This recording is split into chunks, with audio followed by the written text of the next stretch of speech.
Hello everyone, how are you doing? This is MD Tech here for another quick tutorial. In today's tutorial, I'm going to show you how to insert a link onto your Google Docs spreadsheet. So this should hopefully be a pretty straightforward process, guys. And without further ado, let's go ahead and jump straight into it. So all I have to do is select the Insert tab, and then you want to go and select the link. Go ahead and copy and paste in that link in the second field, and then the hyperlink will go here. Go ahead and just type in the URL or copy and paste it, and then the hyperlink itself will be here. And then you select apply.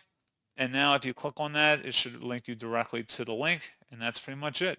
So as always, thank you guys for watching this brief tutorial. I do hope that was able to help you out. And I do look forward to catching you all in the next tutorial. Goodbye.